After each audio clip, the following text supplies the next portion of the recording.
welcome our next and final keynote speaker, Darlene Bennett Greene. Appreciate it. Okay, I'm going to be, I should be mic'd.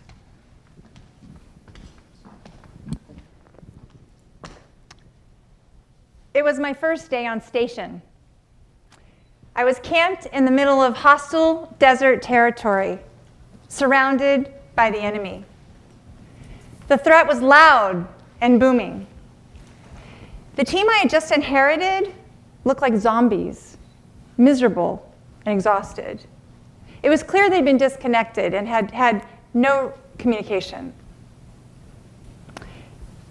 They not only looked defeated, they looked like they'd lost hope. This was worse than I'd expected. It was only after I arrived to my duty station that I was told that I'd taken on the toughest job in the region. Ask me if I was concerned. Were you concerned? Yes! Yes! I kept thinking back to how they had selected me for this position, reminding myself that, okay, I had been picked for this position after being a commanding officer for 1,200 people. I had been in a leadership position for 2 decades. But this was different, really different. My first look at the situation made me realize just how quickly we needed to fortify our position. We needed to ensure safety and security for the team first and foremost. And we needed to reestablish hope. The more I took it all in, the more I got really, really mad. As an organization, we were failing these people. Their 24/7 work in these awful conditions was not recognized. It was not appreciated. In fact, the team told me they believed they had been forgotten, that nobody cared. I think what concerned me also was that they'd come to accept this dire situation as completely normal. No one was even trying to improve it anymore. Here's the thing. We were not in a war-torn country. We were not in the military. We were in an air-conditioned office building in Phoenix, Arizona. We were the contracted IT team of data, voice, and security engineers, architects, and program managers that managed a state-of-the-art enterprise-class 600-node network for all of the agencies in the state of Arizona. My first conversation with the customer revealed a perception of poor performance, poor quality, a history of cure letters, too many missed SLAs. What was going on here? Here was this really talented team working hard, trying to do good work, and despairing as they missed the mark. Well, one of the things I've had to do as I've changed jobs about every 2 years is to put on an investigator hat and to really look and listen carefully for what was going on. So you want to know what was going on? Yeah. Yes. Well, this very skilled team had been without just about everything they needed to support them for years. They were missing critical information that they needed to do their job well. They were missing resources and tools. They were overloaded and suffering from additional workload of too many missing hires. They felt they had no control. Add to that, the contractor was quick to storm their spaces, threatening to fire them all, yelling at the top of his lungs. No one believed they had any influence to make the madness stop. And so, not surprisingly, in my first one-on-ones, every one of my team members told me they were looking for another job. Everyone. Okay, I needed to do something quickly, right? To create the most effective results, I needed to change the culture. Culture. Culture is such a difficult thing to change. It takes so long. But I needed to change behaviors. I needed to change minds. I needed to influence my customer, my boss, and my team. So I started at the root of change and influence. I started by building relationships. Jürgen Apello states that the culture of any organization is shaped by the worst behavior the leader is willing to tolerate.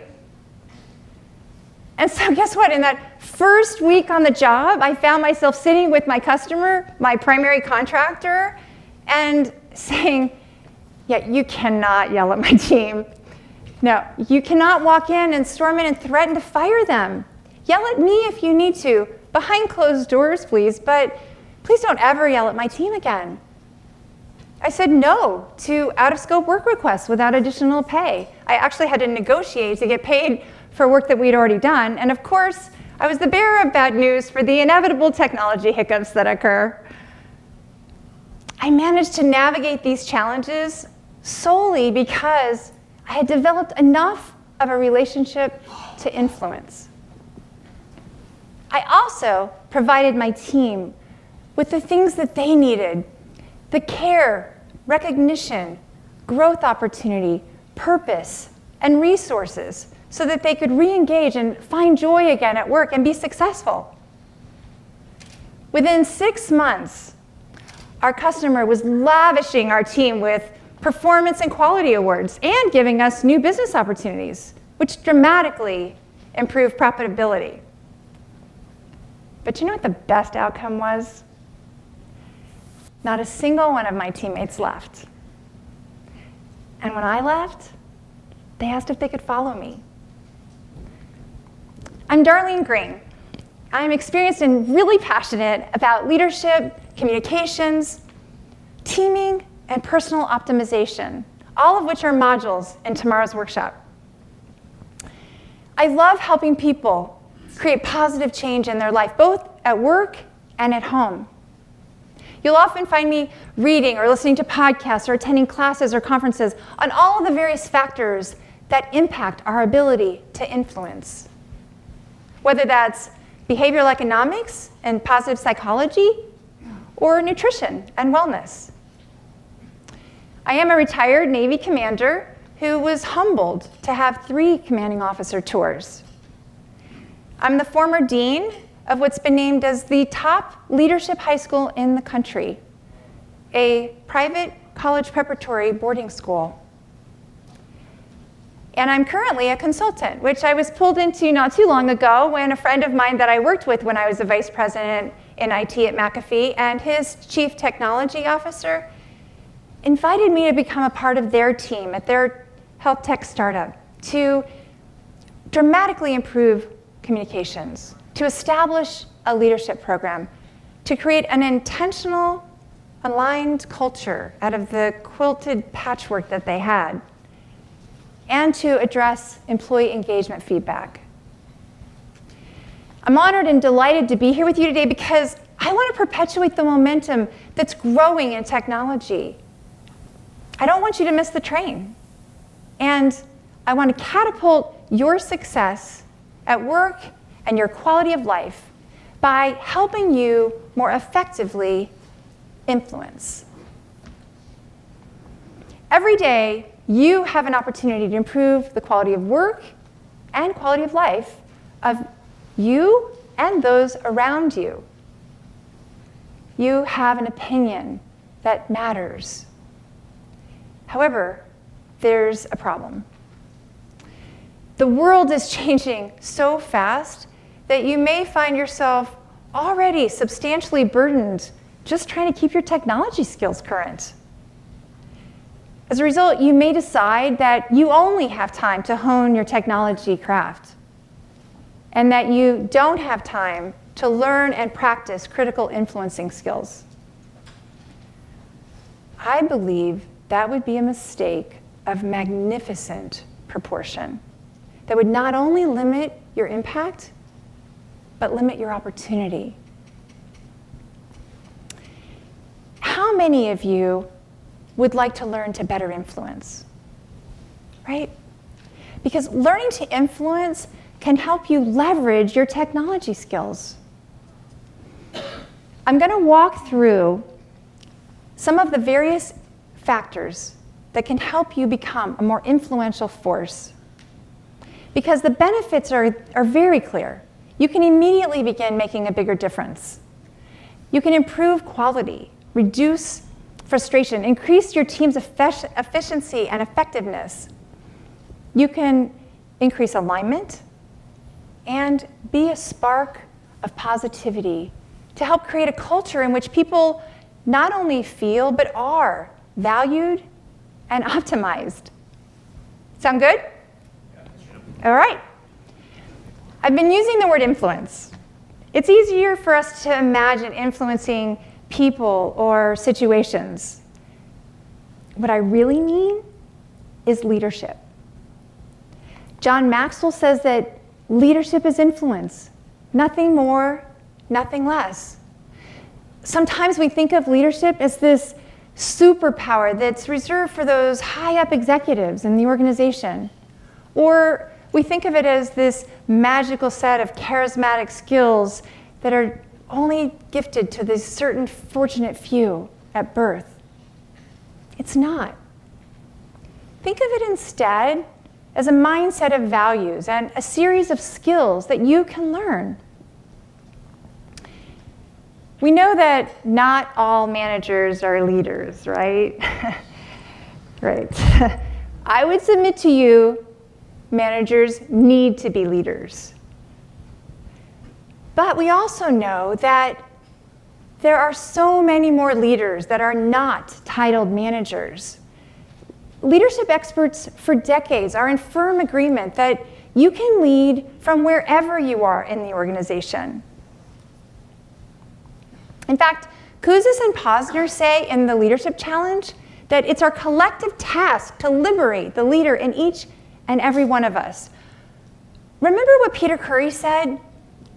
He said it was your moral obligation. Okay, so why do you want to be a leader? I would love to hear a few examples. Who wants to be a leader and why? Yes? Change the direction that things are going. To change direction. Good. Another. Yes? To go in the correct direction. Say again? To go in the right direction. To go in the right direction. Another? Yes? Better the lives of all those around me and myself. Love it. Better the lives of all those around you and someone else. Anything else? Yes? Say again? Find more leaders. Yes. Good. Yes? I can't abide bad leaders. Yes. It's hard to tolerate bad leaders. Yes. So go be a good one, right? Anything else? Yes? Make the world a better place. Make the world a better place. Yes. Well, and here's another reason. I believe that lack of leadership is the root of the most serious problem facing business today: disengagement. Has anyone heard the statistics on this? 8 out of 10 workers are disengaged. 8 out of 10? That's shocking. And guess what?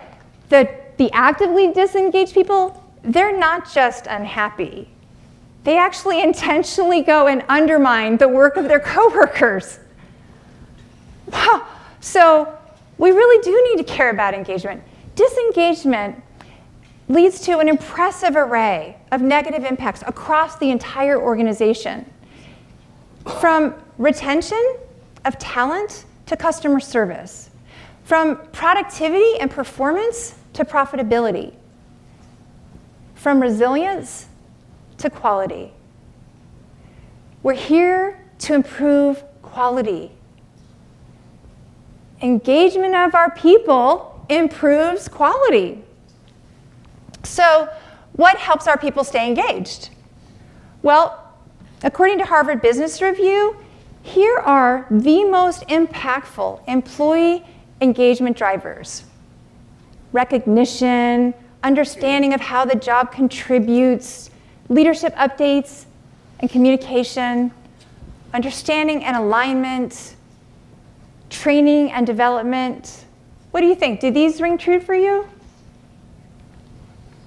Yeah. And of all of these, I believe that they're provided through leadership and communication. It's no surprise that disengagement leads to attrition. And if there's an industry anywhere that's working hard to improve attrition, it's the software industry, right? Where people turnover is the highest. How many of you have been on a team and lost a teammate? Raise your hand. Okay, you see that? I don't have to tell you how devastating that can be to the team and sometimes the organization. But did you know how much it costs the organization? Any guesses? A lot? Any number figure? Billions. Billions, okay. I like how you say that. It's been estimated as upwards of 1 year's salary. And did you know that Google found that the productivity of the team is not only degraded immediately, even when a replacement is made right away, but it's degraded for years. And here's what else that I found really surprising, that the superstar performers that leave and go to a new place, they don't reach their same superstar performance. So the new team and the old team are degraded in performance. So let's get curious and have the courage to really look at what's going on and to figure out why people are leaving. Let's not just say, oh, well, there's just so much opportunity in the software industry, right? I kind of feel like that's sticking our head in the sand and not really owning the problem. We need to care about our team and our people enough to understand why they're leaving, and then we need to prioritize influencing them to stay. So why do employees leave? Have you heard the saying, employees join organizations and leave bosses? Yeah. Anyone ever done that? Yeah. Okay, let's take a look at the data. Here are Branham's 7 hidden reasons that employees leave. The job or workforce is not as expected, a mismatch between job and person. There's too little coaching and feedback, too few growth and advancement opportunities. Workers feel devalued and unrecognized. Workers suffer from stress due to overwork and work-life imbalance. Anyone in here feeling that? And there's a loss of trust and confidence in senior leaders. Okay, when I look at this, and maybe you too, collectively I see a lack of leadership and communication. Anyone else think that? Do you think maybe that this is the responsibility of managers? Managers need to be leaders. For those of you that are managers in the room, know this. You are your direct's most important person at work. So I hope you'll take a look at these things and help patch the holes. Those of you who are aspiring to be leaders or maybe feel like you're far from it, but are teammates, I don't want you to underestimate the impact that you can have and the positive contribution that you can make as a teammate. In fact, I believe that each one of us as teammates has an opportunity, maybe even a responsibility, maybe as Peter says, a moral obligation to step up and be influential leaders and to make a difference for our teammates. Okay, if you'll bear with me, close your eyes for just a second, and I want you to imagine what your world would be like, what your life would be like if your organization captured all the benefits of superb leadership and communication. Imagine your organization has solid retention. You work in a place where someone around you has the courage to fight for what you need in terms of people, time, tools, and money. A world where someone around you not only notices you, but cares about you and connects with you in a meaningful, trusted relationship. Imagine you experience the joys of working in a great team. You strive towards meaningful goals and feel connected to a larger purpose. Imagine every person, including you, feels appreciated and valued. Okay, open your eyes. Can you see what a tremendous positive impact that would have to quality of work? And can you also see what an amazing increase in your quality of life? Okay, now imagine that you are the person making that happen. There are so many elements to being an influential leader, and there are substantially more when you're managing directs. As I was preparing to speak with you, I was so excited. I pulled all my leadership books out, which are just a library full. I made mind maps, and I listed all the things I was so excited to talk about. And then I realized you're not going to be here for 3 weeks. So I had to limit this to like 5 elements, and that was not easy. So I chose 5 underlying themes. I believe these 5 themes can be fundamental building blocks for you to learn to become an influencer. Change, curiosity, connections, care, and courage. First, let's talk about change. Okay, leaders help guide others through change. The change necessary all the time and at all levels of the organization. Leaders don't always enjoy change, but because they expect it, because they accept it, they help to shape it and guide others through it. If you heard John Roberto's talk, he walked through how to build a case for change by communicating your burning platform story in the language of your stakeholder. I'm going to ask that you start by just noticing yourself. When you come upon change, ask yourself, am I helping to shape it, or am I resisting it and avoiding it? Hill Harper says, change happens from the bottom up. All of us, individuals, deciding that we will and we do have an impact. And I love what Seth Godin says, who also underscores the power each one of us has. He says, bottom-up change in the world is everywhere, all the time. So much more common than change that gets put down upon us by a dictator or by someone who is punitively in charge. And yet, we ignore this bottom-up thing when, in fact, it is the thing we are most likely to touch and change.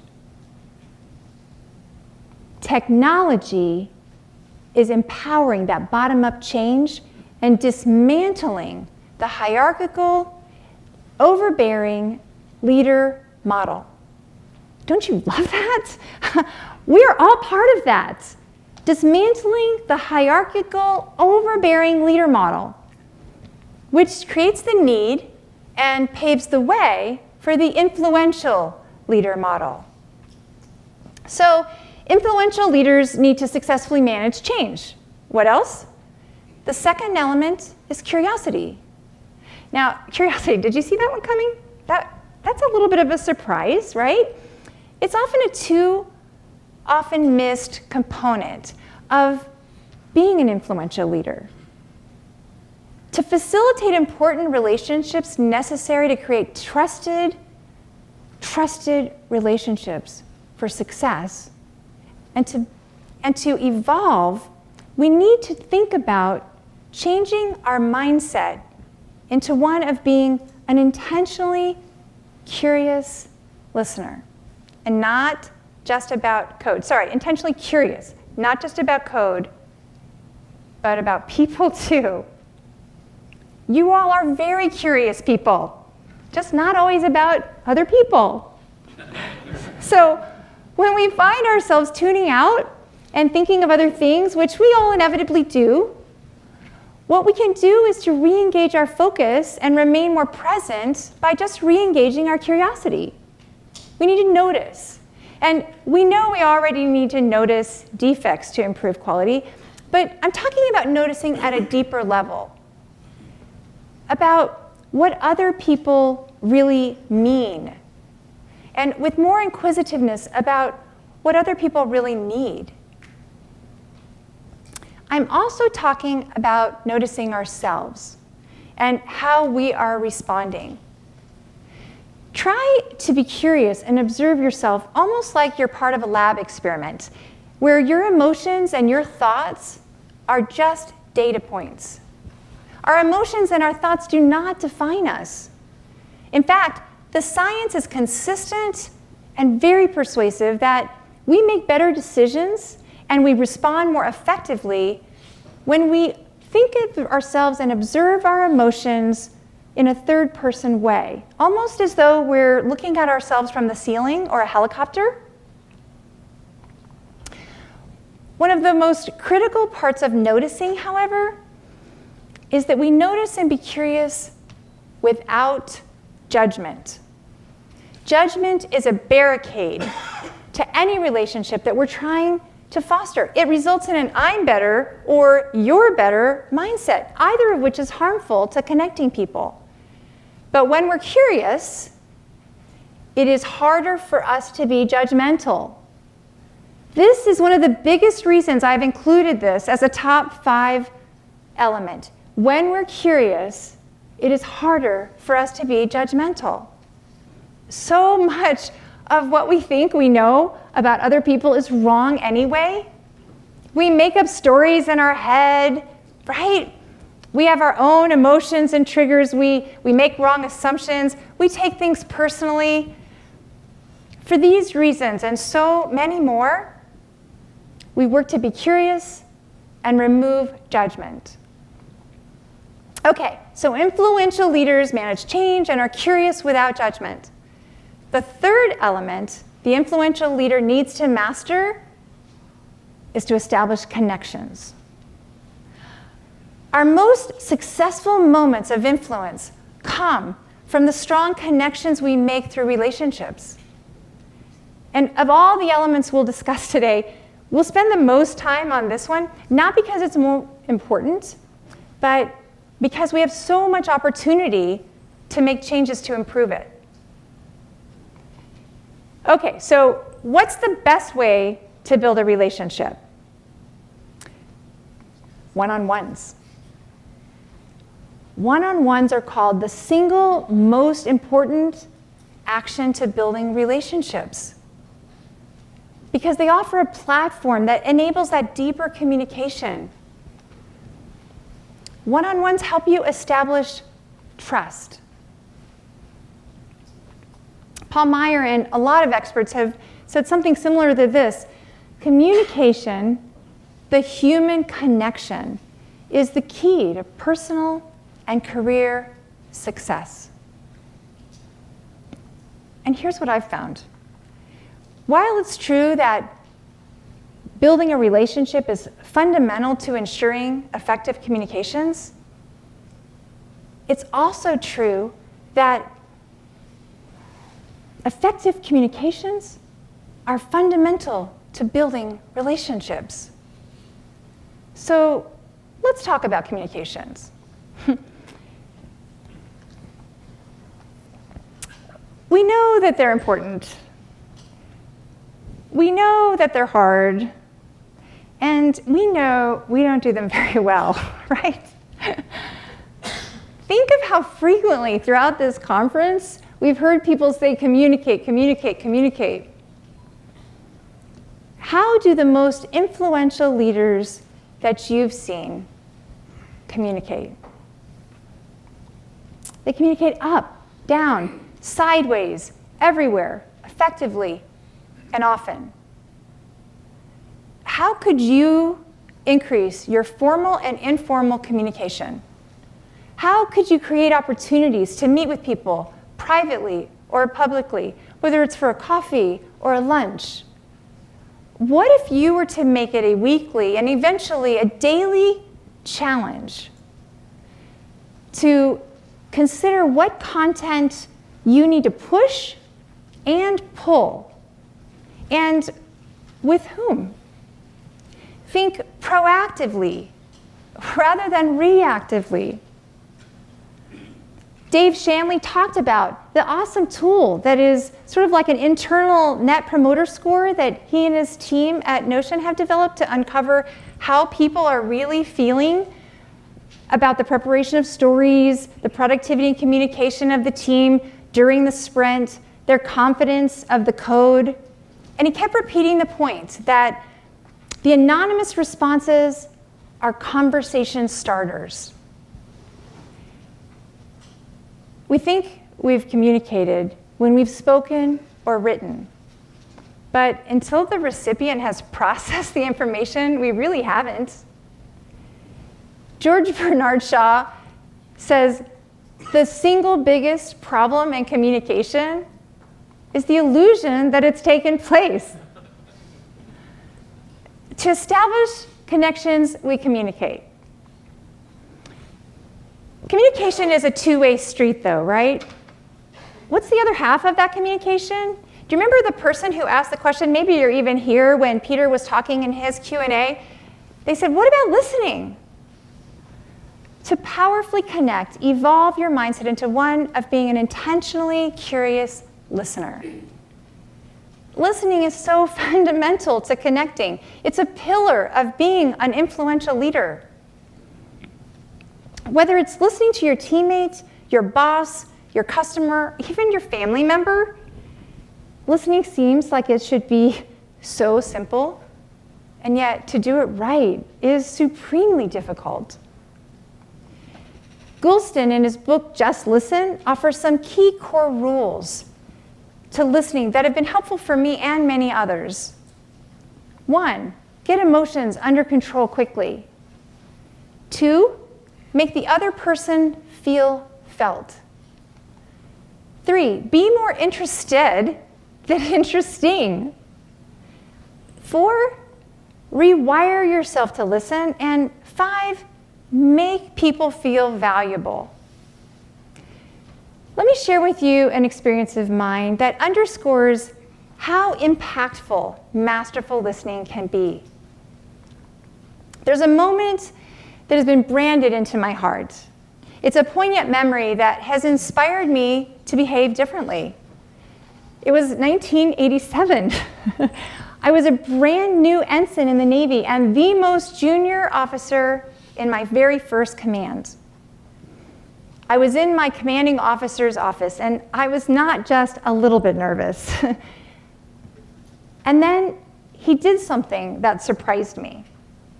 First, he began to ask me questions with sincere interest, which I completely wasn't expecting. But then, when I answered, he listened. I mean, he really listened. His telephone rang, and he didn't even look at it. His secretary came in and said, the Admiral's on the phone for you. And he said, tell the Admiral I'll call him back. I was like, wow. I don't know why I was in his office, and I don't know what we talked about, but I can tell you, nearly 30 years later, I still remember that he made me feel like I mattered. He made me feel heard. To connect, listen so hard that your person feels heard. It's been my experience that the best leaders do this. And I will share with you that I've been trying really hard. I've been trying really hard to do that. And boy, have I struggled along the way. Does anybody else struggle with this? Right? I have been, right in the middle of working on something, and my teammate will come up and they want to talk to me. And I turn my eyes over at them, and my body still faces the computer. My fingers are still poised over the keyboard. And truthfully, I'm thinking, oh, I wish you would just go away so I could just finish what I'm working on, right? And then I remember that moment long ago and how my commanding officer made me feel, and I think, oh, Darlene, what message are you sending this very important person? What do you think they're feeling like right now? And so I stop, I turn my body, I face them, and I try to listen as intently as I can. That sounds so easy as I tell it, but I will tell you, I find it so hard sometimes. And I think it's even harder now, as we have all of our devices with the siren nature of iPhones and everything, the technological umbilical cord. When you think about it, turning your body and giving someone your attention is really just like stepping in the starting blocks for listening. And guess why it's so important? Body language. Who can tell me what percentage we communicate through body language? Any guesses? Yes? 70%. 70%. Any other guesses? 90%. Good. You guys are awesome. We're going to break it down, but 55% of what's conveyed comes from body language and 38% from tone of voice. So ultimately, that's 93%. Only 7% is coming from our words. So when you think about how you're listening, how well are you looking when you're listening?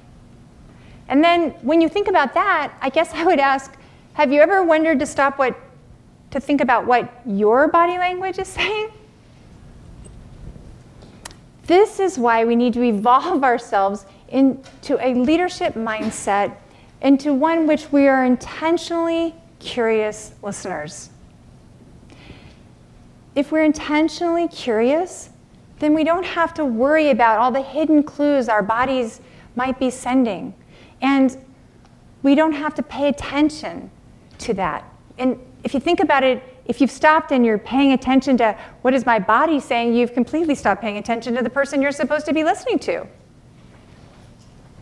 To make matters more complex, not only does our body sometimes betray us when we're trying to communicate and connect, but so does our brain.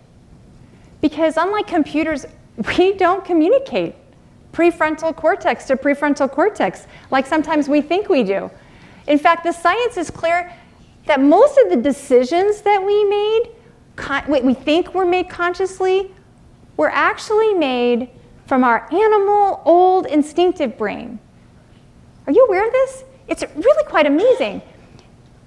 After our decision is made by that animal brain, we rationalize the decisions with the supportive data that we've heard very clearly, and we unconsciously ignore and don't even hear the data that didn't support our decision.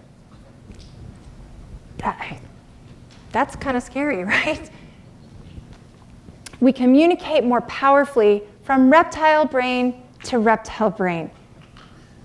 Have you ever been in a situation where you're trying to convince someone of something and it seems so logical to you and you lay out all the data and the facts, right?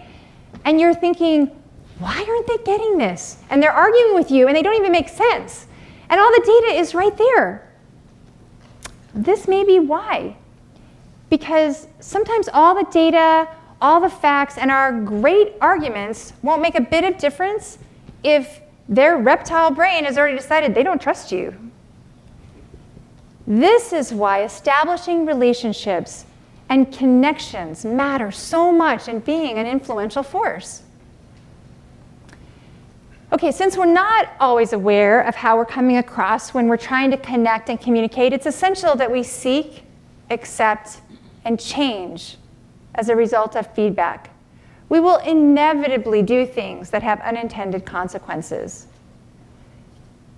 As tough as feedback is to give, and as hard as it is to listen to, it's important.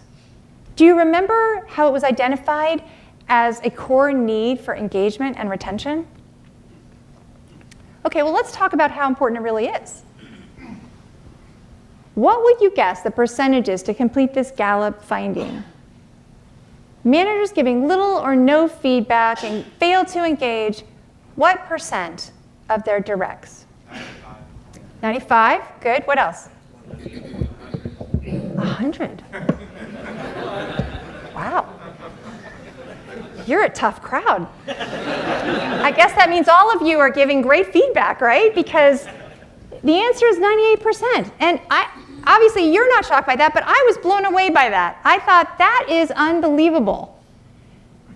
If you think about that now, I really am seriously asking you, are you giving positive and constructive feedback? Are you receiving it? We need to make sure we receive it by proactively seeking it. We need to get feedback so we don't commit the #1 leadership mistake. Any guesses on what the #1 leadership mistake is? Assumptions, good.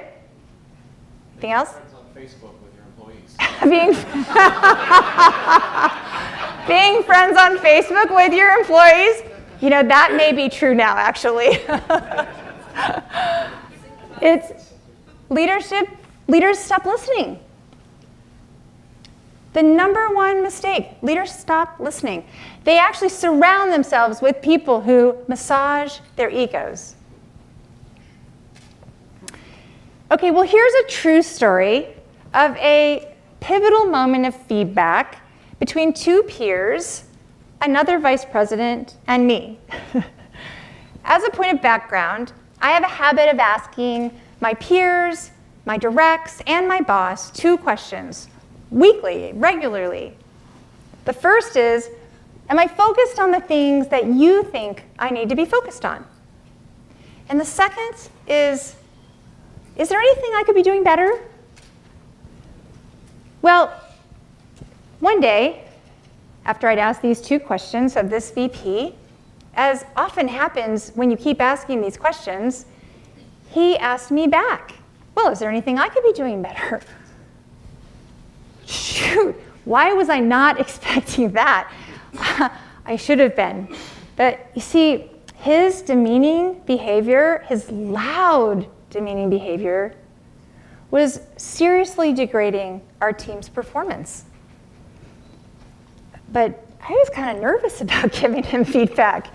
He was renowned for yelling and losing his temper, and I don't know, I'd just been through a course called Crucial Conversations, and I'd learned this new Crucial Conversations formula, and I didn't know for sure if it would work, but I thought, well, we'll give it a try. Well, so I said, do you really want to know?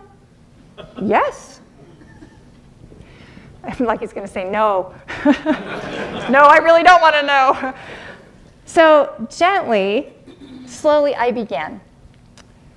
Well, and I really said this, I've noticed that you talk substantially more than anyone else in our meetings, that you argue vehemently over even relatively minor things. I've noticed that you're negative, aggressive, even combative in your approach, that others are not speaking up at all. They're just shutting down. I wonder if you recognize the impact that you're having on our team. I wonder if you know that it feels like you're more concerned with winning than anything. Do I have this wrong? Is there something I'm missing? Okay. Now I'm expecting bad news here. But you know what he did? He did this, and I'm not kidding. I know, Darlene, I'm such an asshole. Will you please help me and point it out when you see it? Okay, I was not expecting that. Of all the things, I was not expecting that. I did help him. And you know what? He really did get better.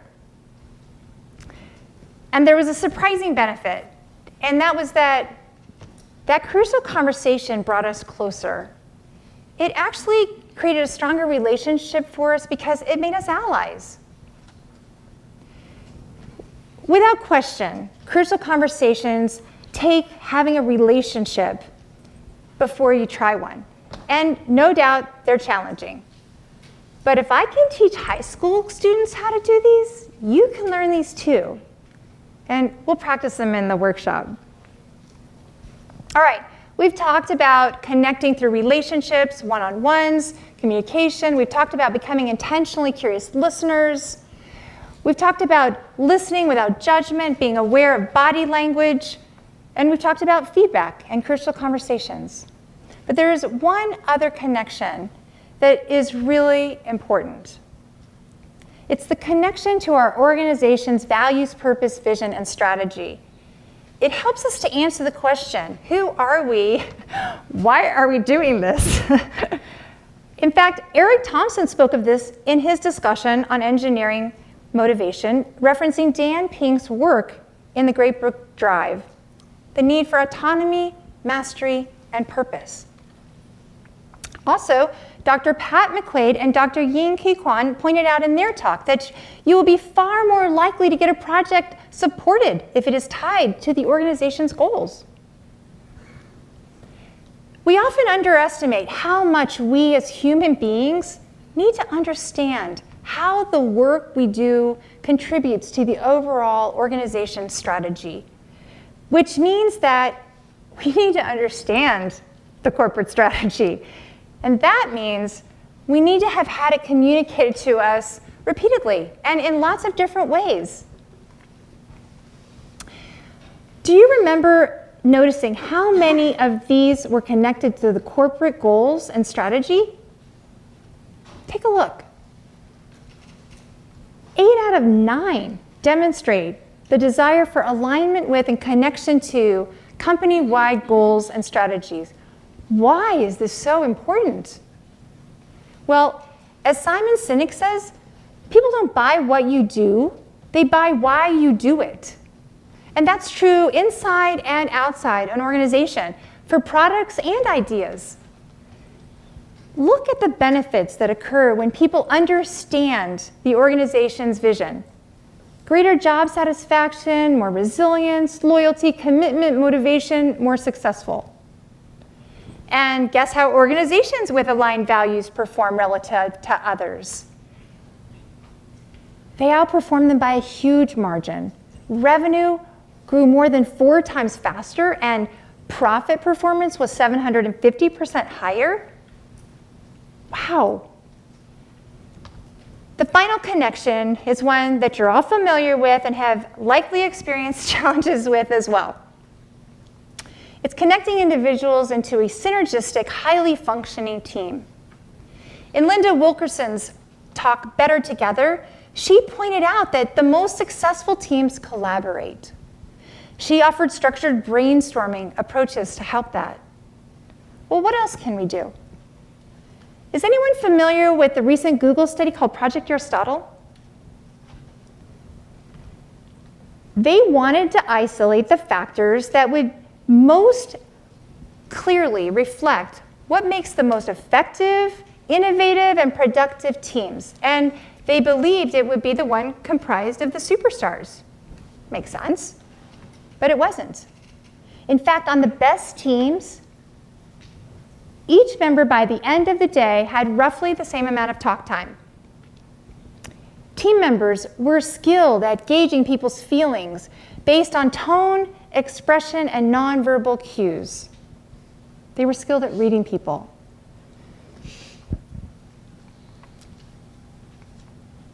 I've missed psychological safety, but it too is a very important factor. And then they also followed the 5 norms: dependability, understanding each other's job, sharing understanding of mission, believing their work was meaningful, and believing that their work created impact. Okay, of all the components, which one do you think was by far the most significant? Okay, I heard about all of them. So I'm going to tell you the answer. It's psychological safety. Psychological safety. So now the pieces of the puzzle come together, because you can see how if you're curious and non-judgmental and you build relationships and you connect, you will be helping to create psychological safety, right? How if you listen really well, and remembering that 93% of the communication is body language, and connect through shared values, you can positively influence your team's success. Okay, but I've had managers that did all of these things and I still couldn't follow them. Why?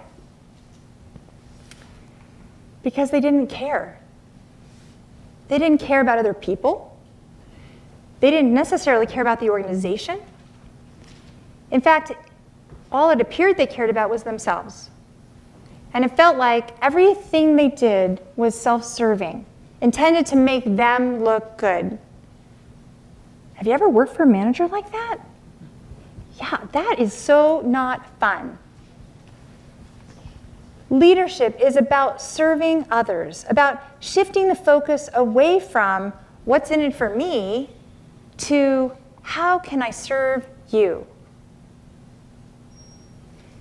Okay, we might consider and conquer all the components of change, curiosity, connection, and care. But if we're missing the last element, we're just not going to lead anyone very far. The hard stuff, the inspiring stuff, the guidance and leadership that it takes to take somebody someplace new requires a leader who's willing to take risks. The tough stuff requires courage. Aristotle said, you will never do anything in the world without courage. And I'm not talking about the kind of heroic courage it takes to run into a home engulfed in fire and flames and save an infant, like my husband did. I'm talking about the courage to see what others don't want to see, to think about things that others don't want to think about, to speak up for what we believe in and go against the status quo, to be willing to make waves, to be willing to experiment and fail. It takes courage to speak up when we see someone violating our corporate values. It takes courage to speak up for what you and your team really need. It takes courage to speak up when we have that offbeat, crazy, but maybe brilliant idea. Winston Churchill captured it well when he said, courage is what it takes to stand up and speak. Courage is also what it takes to sit down and listen. Think of courageous you and all that you can do.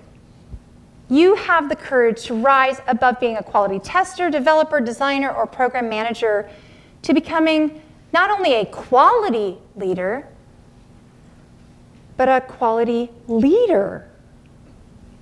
You have the courage to put into practice the wonderful new techniques and ideas that you've heard throughout this conference to improve yourself and your organization. So you now see why I've chosen these 5 elements: change, curiosity, connections, care, and courage, as building blocks for you to become an influential leader. With your permission, I'll close by wrapping it up in a true story that's near and dear to my heart. Thank you. I arrived to my final job in the Navy as the commanding officer for 800 sailors and 400 Marines at the Navy Operational Support Center in Phoenix, Arizona. The center was suffering from a culture of neglect. It was not only overgrown with weeds and had paint peeling and looked unkempt, but get this, it had the worst statistics in the country for nearly every metric we measured. From operational readiness to personal retention. I started by being curious and listening to my team. I worked to create connections between hundreds of people, between multiple units.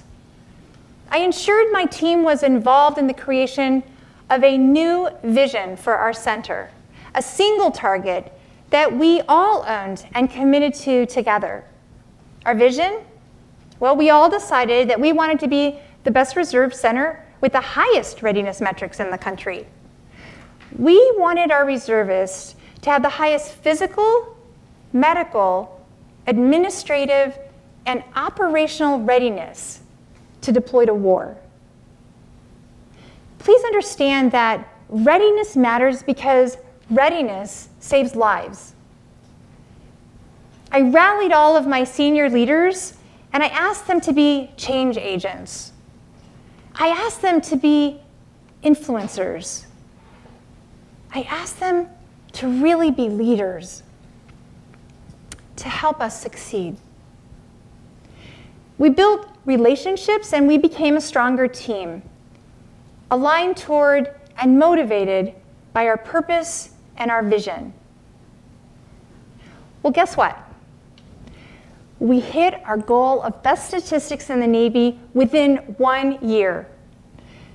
We sparked a bit of interest as a result, and soon our senior Navy 3-star admiral was flying into Phoenix, Arizona to inspect us and figure out what's going on here.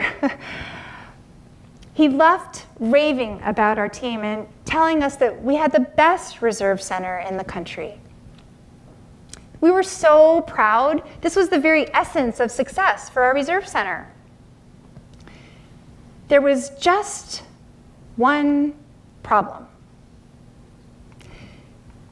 I had made it a point to have one-on-ones, to care for and to connect with my reservists that were going to and coming back from the theater of war, which was most likely and most often Afghanistan at that time.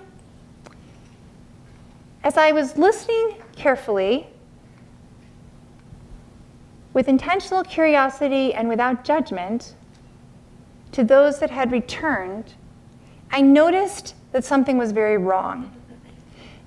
These sailors and Marines had donned their camis, had gone to the war front, had risked their lives. In some cases, they had watched friends die, and then had returned a changed person. They were hurting. We were not demonstrating enough care for them following their return home. So, on a normal reserve weekend in 2005, in front of about 400 reservists, and the rest on following weekends, I passionately described a new vision of a reserve center that did a much better job of taking care of our returning warriors and their families. I asked for volunteers to help to create a new program, and I got them. I got a lot of them because they understood the values and they understood the need. They believed in this purpose and vision. We searched by looking for a model that we could adopt and modify. We searched the whole world over, everywhere, and there was not one, anywhere.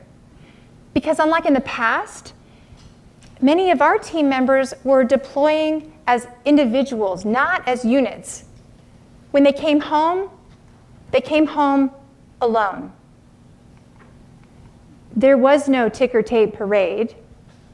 There was no unit debriefing, no thank you, no team. These warriors were disengaged and disheartened, and this was serious. No team meant no talk time, no psychological safety, none of the 5 shared norms. As individuals, they had no barometer to measure how they were doing compared with others. They had no way of knowing that the reintegration challenges that they were experiencing, the physical, mental, and spiritual challenges, were actually very normal for nearly all of them. Without a team, they had no one with whom they could discuss any of their past year or what they were experiencing right now. As a result, most of them privately silently believed that their issues were unique to them and that they, and they alone, were broken. And so did their spouses, who were also disconnected, lost, alone, and confused. They were missing a support structure, tools, and a path to health. We called it the Returning Warrior Weekend program. We not only asked them, what do you need, but we researched it extensively to see what could help. We created a place of safety, and we created an event that comprehensively pulled together all of the resources and facilitation that they needed to begin reconnecting, to begin conversations necessary for healing, and to show members how to get the help that they need. It was an informative, transformational weekend of understanding and appreciation that brought sailors, Marines, spouses, and to be honest, sometimes my staff and me to tears. These seasoned, strong, sturdy sailors and these really tough Marines hugged us at the end of the weekend, thanking us. I can't even tell you the number who told us that that Returning Warrior Weekend program had saved their marriage. And many, many letters said the same. What we never expected and what we were overwhelmed to see were the number of letters from too many reservists who wrote to us and told us that they believed that attending that weekend had saved their life. 100% of the participants in the program recommended it for others. And so we expanded it throughout the Southwest, then the nation.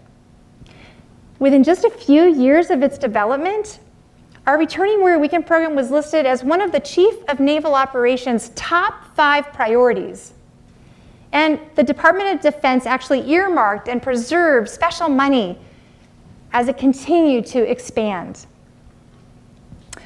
11 years later, I'm so proud to tell you that the program is still going strong nationwide.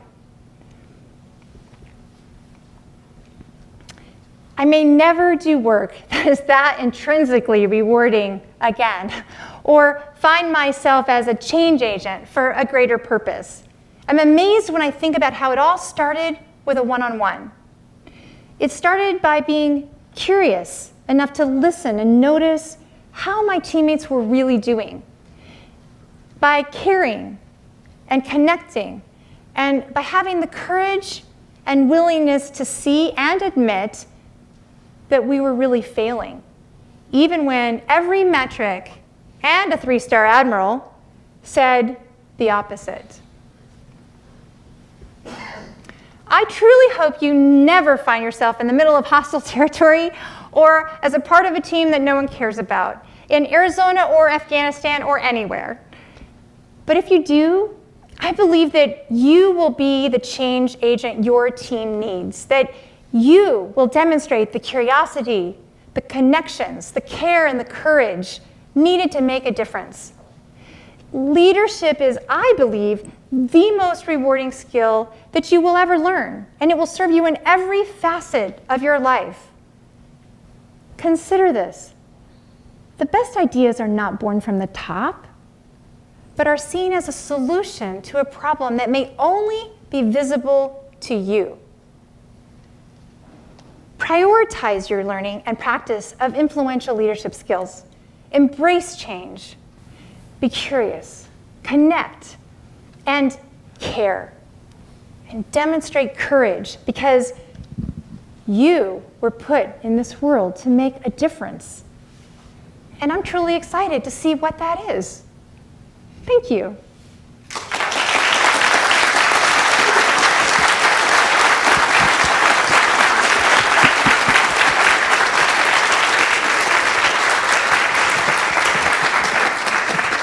Maybe we have time for like 2 questions. Any couple questions from the audience?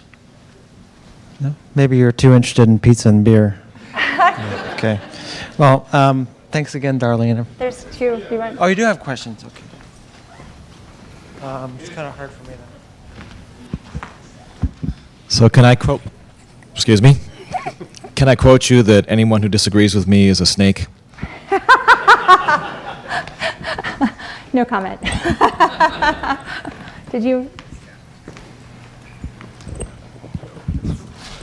So I'm going to ask you a question that's probably against the theme of your entire presentation that you've given. You said that you've changed jobs every 2 years. Has there been a point that you felt like that this is to move on to something else so that I can be that change agent somewhere else, or that this is that you felt like the battle is too difficult in the current place that you're at and then you need to move somewhere else? And what is your bar for doing that? Okay, good, interesting question. In the military, what happened was that you would get to a duty station and, for example, I went to a station to be a particular job. And I was going to be this particular job for the 3 years I was there. While I was there, they promoted me to a more senior position in the command within a year. So then I did that job for 2 years. Another job I was supposed to take for 3 years, I was promoted to early to lieutenant commander. So they were like, oh, you're out of here and off to the next job. There have been very few, most jobs are supposed to be about 3 years in the military, but inevitably mine never seemed to last that long. It was 1 or 2 at the most. I had one, I think, that was 3 years. Then after the military, I had my first job, and I had that boss that I couldn't follow. And I'd been there over a year, and honestly, I was really struggling to work for someone who didn't care about people. That was so entirely my essence that I just had a really hard time. And it's funny because it never occurred to me to resign. My husband actually said, you know you can quit, right? It'd been 20 years in the Navy. You never quit, right? You just kind of kept going and you waited for that boss to leave or you would eventually roll on, so it never occurred to me. So I actually did put in a letter of resignation, but then the CEO said, hey, we really want to keep you. What do you want to do? We'll build a position, and they did, and then I took another position, and then they reorganized and they put that old boss back in charge of me, and I'm like, see ya. So I think the other times that I've left have been family related. Moving to where my 3 out of 4 of us wanted to live in Culver, Indiana. First time I ever moved for my family. So good question, but I think it's just a mix of all of it. Not necessarily to go make change someplace else, but personal reasons, I think. What do you think of the assertion that technology is the biggest problem to one-to-one communication? Because I have a lot of experiences where people actually think that like a text is one-on-one because it's between 2 person, or an email is one-on-one. Right. Yeah. Well, I will tell you, I think that technology is a double-edged sword, and I think that it offers a lot of advantages. I will tell you that it is why my husband and I are married. We were cross-country, we did iChat. He's very good at email and maybe not as good at talking, so I got a lot of information out of him through emails and through texts, and I know.